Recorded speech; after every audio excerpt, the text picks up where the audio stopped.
right. All right. Okay. So that's one thing that we need to look, we have seen. And today, I wanted, yes, here is something that I want us to simply get some idea that is about Genesis chapter 3, verse 15. All right, 3:15. Yes, you can mute your mic. You can mute your mic, right? So if you wanted to ask question, go ahead, unmute your mic and ask the question right there, right there, no problem. Otherwise, you can mute the mic so that the noises will not come over and repeat here. Yeah. So Genesis chapter 3:15. Remember the words that God is speaking when he was judging the serpent, right? I will put enmity between your seed and woman's seed, right? So, and so usually in the churches, that word, okay, I get, okay, from where do I get? Okay, so one of your mic, okay, I can do that. Okay. All right, so that word is usually known as proto-evangelium. Proto or evangelium, that is the first gospel, Genesis 3:15, right? So that means in order to maintain this view, one must understand that there has been a change in the person addressed when we switch from verse 14 to 15. So what actually happened? Yes, God was speaking to the serpent, right? Serpent. And then in verse 15, the explanation is moving from the serpent to the seed, to the seed. So it's very important. Seed here in Genesis 3:15. Seed, Satan's serpent seed and woman seed, both are there. And it says, yes, her seed will crush your head, right? So you know the verse. So that verse is known as the proto-evangelium, the first gospel. That's it. Now, another problematic passage is from Genesis will be in Genesis chapter 6. All right. So let's look at that verse for a minute. Can one of us read for me Genesis chapter 6, verse 1 to 8?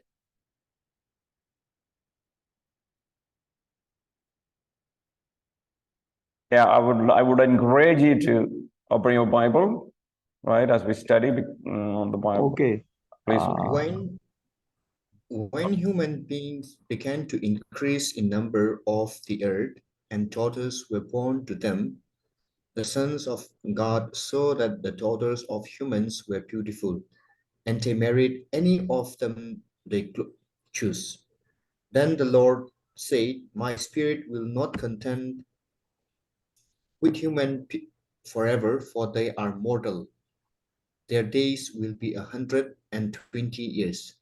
The Nephilim were on the earth those days, and also afterward, when the sons of God went to the daughters of human and had children by them, they were the heroes of old men of renown. The Lord saw how great the wickedness of the human race had become on the earth, and that every inclination of the thoughts of the human heart was only evil all the time. The Lord regretted that he had made human beings on the earth, and his heart was deeply troubled. So the Lord said, I will wipe from the face of the earth the human race I have created, and with them the animals, the birds, and the creatures that move along the ground. For Okay, I let's regret that I have. yes, yes. God regrets and we're okay. Yes, that's fine. I think this is fine. So, what is the question here? What is the problem? The problem is, does this demand that the sons of God, right, who cohabitated with the human woman in Genesis 6:4, chapter 6, verse 4, are necessary angels? That should be the question. Who are the sons of God? That is the question, right? Who are the sons of God? Now, The apocryphal book of First Enoch suggests this theory, and further that the product of this cohabitation, the Nephilim, you read now the word Nephilim, the giants, right, were some monstrous hybrid beings that God was obliged to destroy by flood. So what is the story? The story was that here is some kind of hybrid, right? A hybrid. So what is a hybrid? You have sons of or the daughters of men, right? That is the daughters of men. Daughters of men. So taking it as the human being, human, so that means women. Then you have sons of God. Right. So who is the sons of God? All right. So the argument is that the sons of God are angels. Angels. All right. So what happened? Sons of God, they are the angels. Now they married, right? Cohabitated, married daughters of men. So what happened? For them, they were born Nephilim. Right? Nephilim means giant. All right. So one of the purposes of flood was to destroy these giants from the earth. All right. So that's how, that is the one of the predominant explanation on this passage. And what would happen sometime people go further to connect this passage with the angels that did not keep their own dominion in Jude chapter 6, right? Angels who did not keep their own dominion and abandoned their proper abode. So those two phrases are taken from the New Testament book Jude to say, so did not keep their own domain, so they were supposed to be, their domain is angelic realm. They left angelic realm, came to human beings and abandoned their proper abode. And so basically the idea is that here is daughters of men, that is women, and sons of God who are angels marrying or kind of sexual relationship, and for them they were born Nephilim or giants. That is the theory. And how should we understand what is my understanding of this passage? First of all, here is the point I wanted to say. Angels have no intrinsic physicality and do not procreate. That is very, very important. What is intrinsic physicality? Yeah, angels are not physical beings. Of course, they are spirit being. Angels are spirit being. And why I say intrinsic physicality, reason is that angels can appear in the form of man, right? In the Old Testament, several examples. For example, the angels who visited Abraham, right? They can appear in the form of men. So, but they don't have intrinsic physicality. They are not physical beings. Number two, they do not procreate. Why? Why I say, look at, if you look at Matthew chapter 22, that is there in the Gospel of Mark, Luke, everywhere there. You know, in heaven, you will be like angels. In heaven, you'll be like angels, no marriage was. So the idea is that angels cannot procreate. Angels have no children. Then the question is there, we are going to study in our very soon in the doctrine of angelology, we are going to learn that angels were created as a company, right? Company. What does that mean? Company means God did not create angels like human being, like a tool, Adam and Eve, then procreation happens, right? Children are born. No. In the beginning, when God created angels, God created all angels together as a group, as a company, as a group. So their number will never increase, will never decrease, right? One group. That's how it is done. So they have no intrinsic physicality. They do not procreate, okay? And there are barriers of kind that permanently segregate the species and prohibit such procreation. Yes, angels are a separate kind, and there is nowhere in the Bible give any kind of hint. But look at the next one.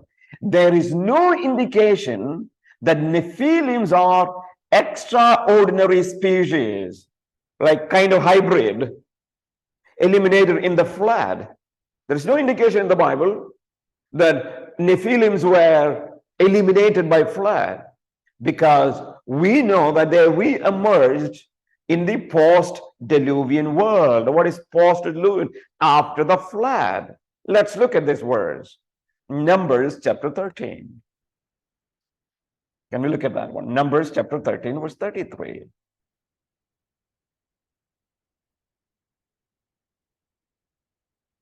Numbers 13:33.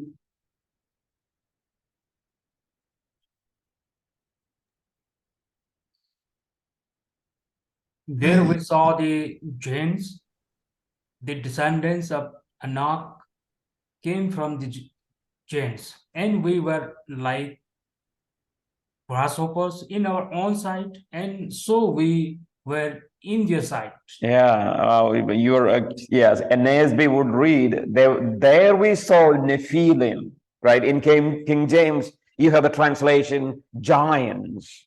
So if the giants are eliminated from the earth by flood, which is not true because giants are seen later. For example, you wanted to, here is in the Bible, there's a famous story of a giant. Can anyone say a famous story? Goliath. Yes, Goliath was a giant, right? Just a giant. So the idea that these Nephilims were born because of the men and angels joined together, which is not, and God destroyed them by the flood, doesn't stay much. Another thing, there is a theological disjunction as well. What is that? Angels have no special solidarity with Christ, right? Have no special solidarity. And conflation of human and angel would damage this disjunction. See, Christ represents human being, right? He is the second Adam, right? He is the second Adam. Christ cannot have any solidarity with the Nephilim in that way if they were part of angels, born up like angels, right? Okay, so what I'm saying here, yes, there is a theological problem as well. The Christ death cannot be applied. Remember, if you ask the question, did Christ die for the angels? No, Christ did not die for the angels. So there is a theological problem as well. If you think that it's so, now what is the best way to see who are these? It's probably best to view the sons of God in Genesis 6 verse 4 in the non-technical sense. All right.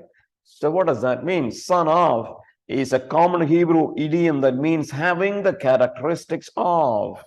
Right? We have seen that in our theological discussion. Son of God means having the character qualities of God. So it's likely that sons of God are humans, which means maybe they are reference to believers, right? Sons of God can be, I'm saying, can be or could be believers in a moral sense. They were good. That means believing men married unbelieving daughters, unbelieving, right? That could be one.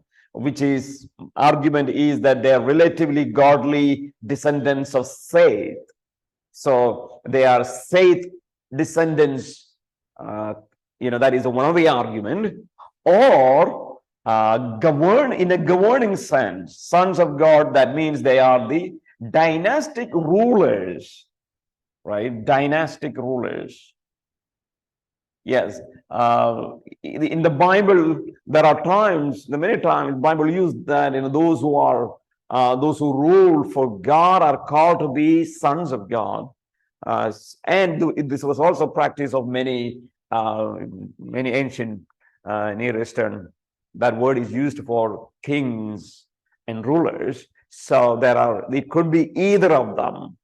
So the sons of God could be the line of Seth, could be believers that could be, or in a governing sense, like dynastic rulers. So that's how I see the word sons of God, right? So anyway, my point is that the discussion of Nephilim giants doesn't have to be much, we don't have to take that issue into a big problem, something like a hybrid and things. I think it's far better to explain like either they are believers or dynastic rulers.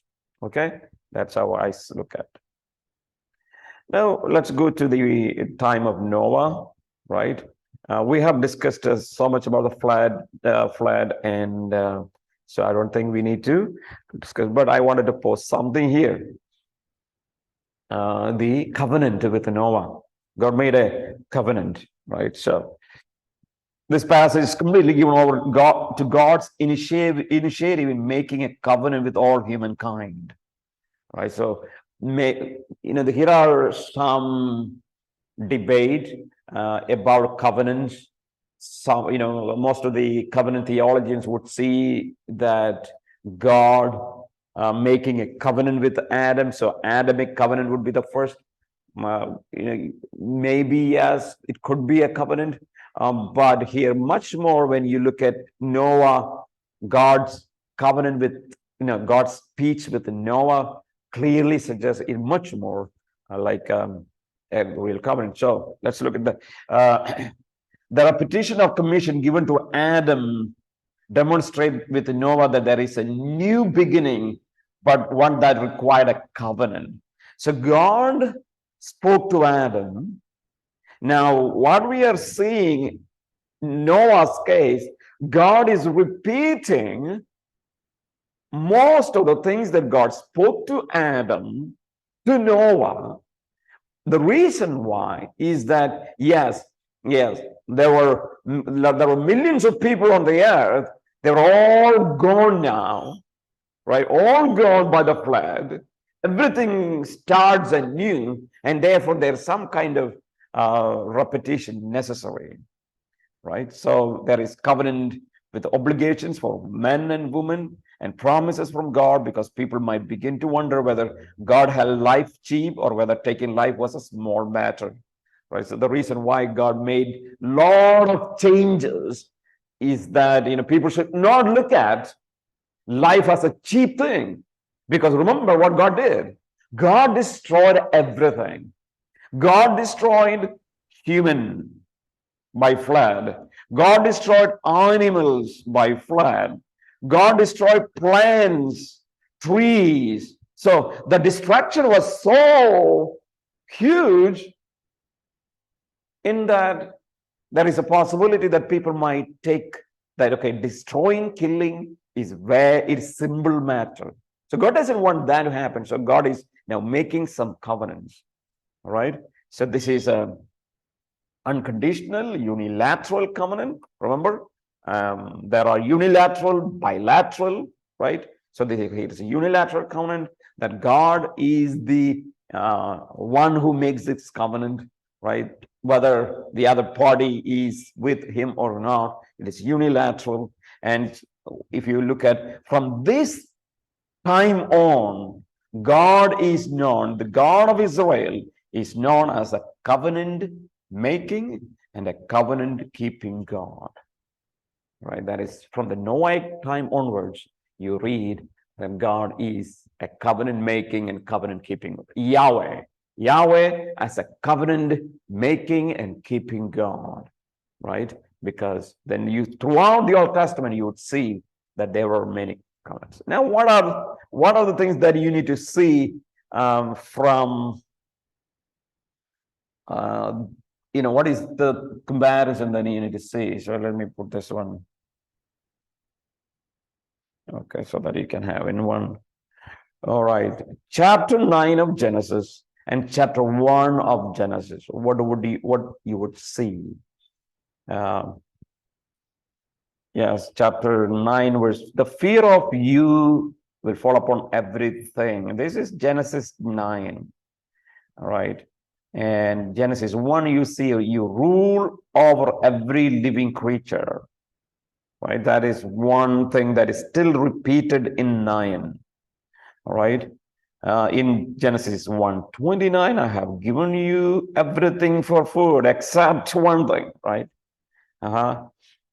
So when it comes to chapter 9, verse 3, yes, everything that is there you can eat. I gave you green vegetation. So remember, until this time,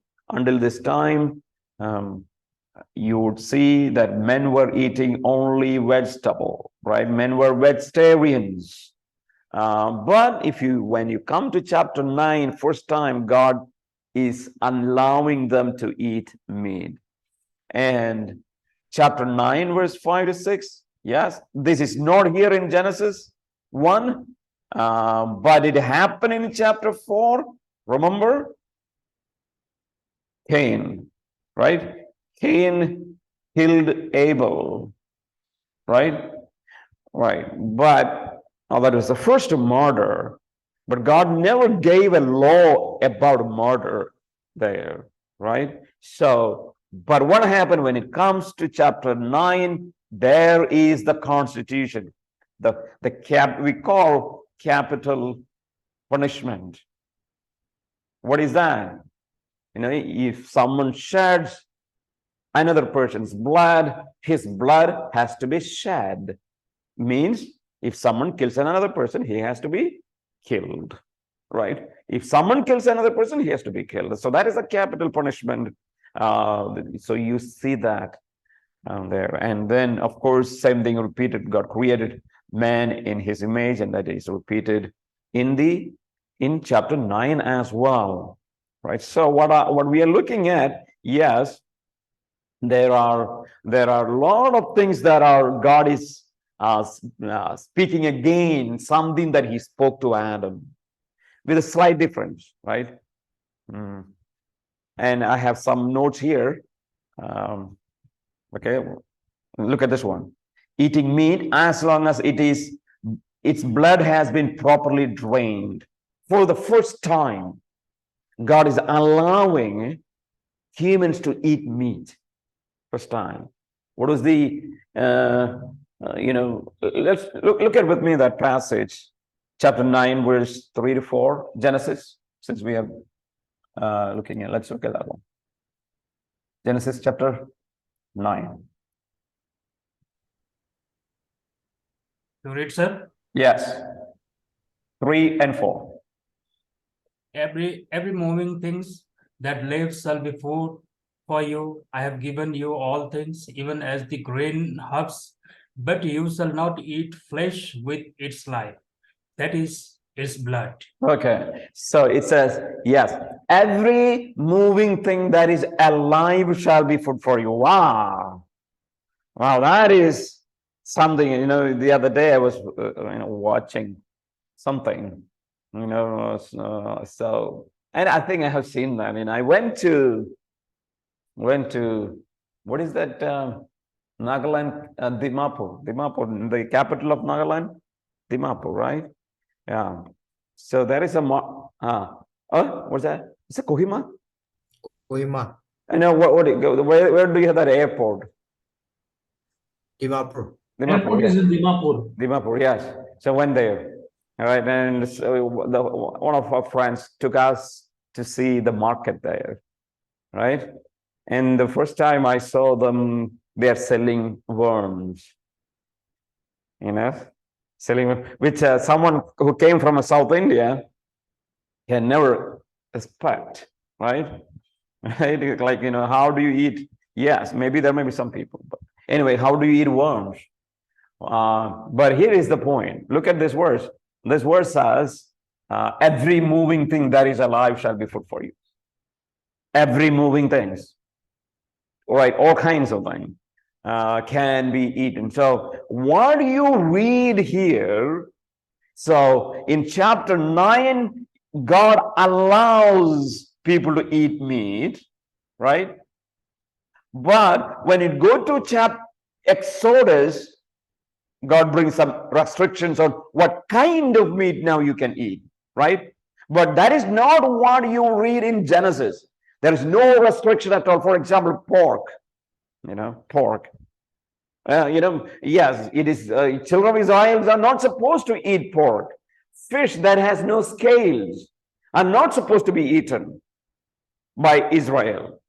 But in Genesis, that's not the case, right? So you will see the reason why I said, yes, in the beginning, God allowed, or God asked people to eat vegetable, right? Vegetable. Then in Genesis chapter 9, you would see you can eat all kinds of meat. But when it comes to Exodus, Leviticus, you would read only certain kind of meat, right? Because of theocracy, right? Theocracy. Israel is a theocracy, and they need to have some kind of separation from the surrounding nations. So in order to keep them separate, God said, in your food you will be separate, in your clothing you will separate, in your worship you will be separate, right? So that's how. Then that's the reason you have that food, the kosher law came into being. And then when you come to the New Testament, again, that restriction of eating only particular food is taken away, because no more theocracy, no more Israel as a nation that God rules, and therefore that the same thing that happened in Genesis chapter 9 is brought forth in the New Testament. But I'm saying that is going to be changed. So all the people who love meat, fish, right, meat eaters, chicken or everything that you eat, may have a sad experience. You know what? In the coming kingdom, what is going to happen? Most probably, everyone will eat vegetable, right? Right? Everyone is going to be eat vegetable. Why? What could be my reasoning for that?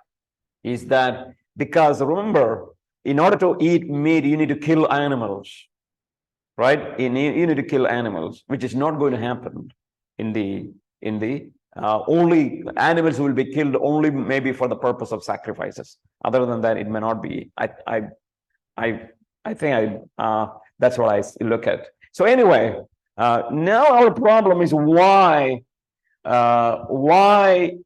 blood has to be drained.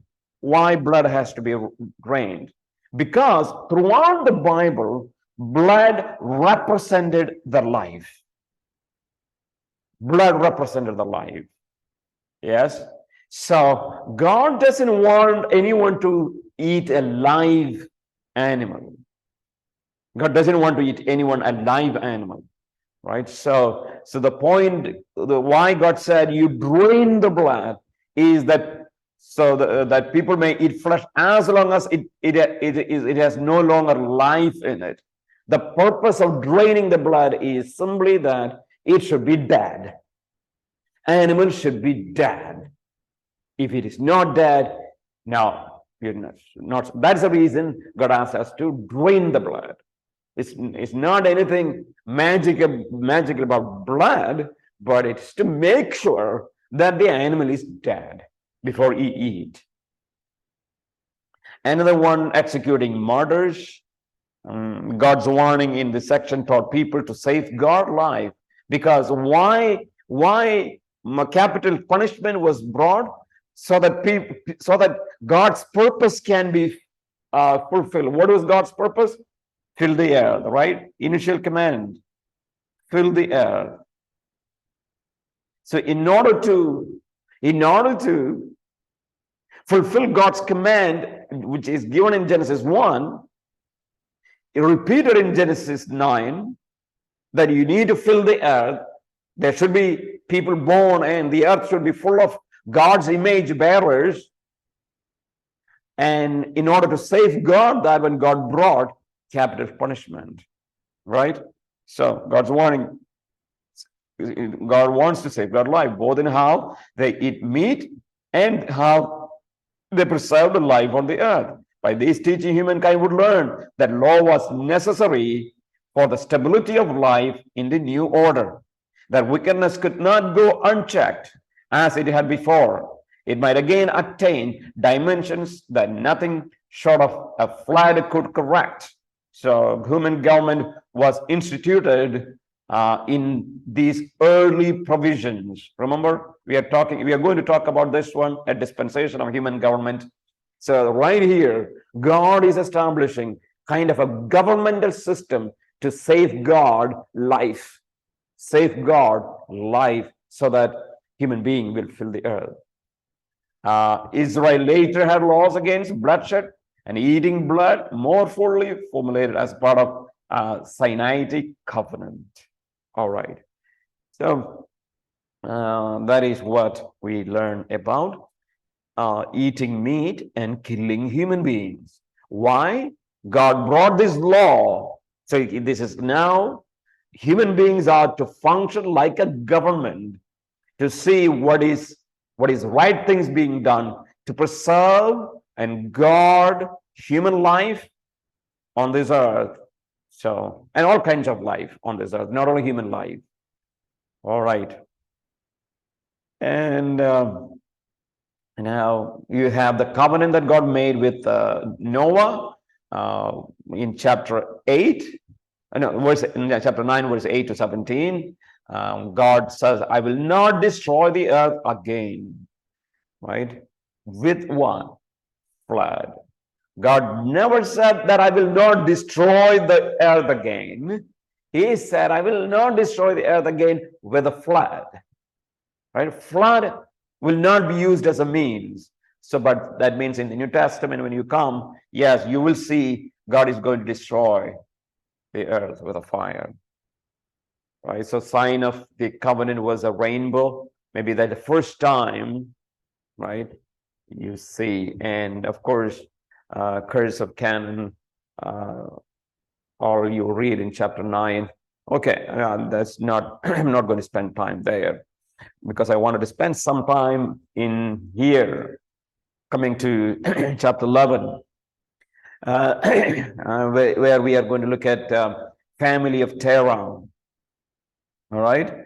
Remember, God is calling Abraham, right? So now let's look at it here in Genesis chapter 11 now. Let's go to Genesis chapter 11. Genesis chapter 11, verse 27 and to 32, where you read the family of Terah. Can one of you read, please? Genesis chapter 11. 37.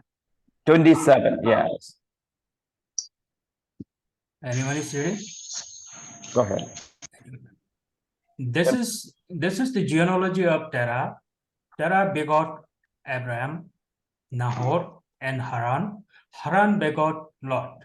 And Haran died before his father Terah in his native land in Ur of the Chaldeans. Then Abraham and Nahor took wives. The name of Abraham's wife was Sarai, and the name of Nahor's wife Milcah, the daughter of Haran, the father of Milcah and the father of Isaac. But Sarai was barren, she had no child. And Terah took his son Abraham and his grandson Lot, the son of Haran, and his daughter-in-law Sarai, his son Abraham's wife, and they went out with them from Ur of the Chaldeans to go to the land of Canaan. And they came to Haran and dwelt there. So the days of Terah were 205 years, and Terah died in Haran. All right, so you have a few informations that are very important at least you have Terah is the father of Abram, right? And so Terah had actually Abram, Nahor, and Haran, right? There are three sons Terah had, right? So Abram, Nahor, and Haran.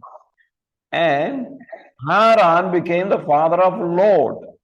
So you know about Lord. Lord is the brother's son of Abraham. All right. So, and we also learn that Haran died very early in their land, the Ur of Chaldeans. Ur of Chaldeans. All right. And then we see that they are coming, the entire family is coming. Verse 39, Terah took Abram, his son, Lord, and the son of Karen, his grandson, Sarai, his daughter-in-law, is Abraham's wife, and they went together in order to enter the land of Canaan, and there went as far as Haran and settled there. So they came to a place known as Haran, and they settled there, and Terah died there. So now, where is the Ur of Chaldean? Right? Where is the Ur of Chaldeans? So now if you look at, I think I have a picture here, which might help you to understand, right? Yes, you have Egypt right here. Egypt is right there. And Canaan, right? Right here. Right, so this is modern Israel is right. This is the modern Israel, right? And of course, you have right here Ur, right? It is something like our modern day Iraq. Modern day Iraq is that area actually. So if you look at and he came until Haran. Haran. Okay. So that's where they settled. And so in the notes, you have this chart given there, what happened and how did they travel and all those things. All right. So that means we need to spend the time for Abram. So we need to start or explaining chapter 12. What I will do, Abram's call and journey to Canaan. I think we don't have sufficient time to go through it. So I will take tomorrow to explain the Abraham's call in chapter 12 and Abrahamic covenant in chapter 15.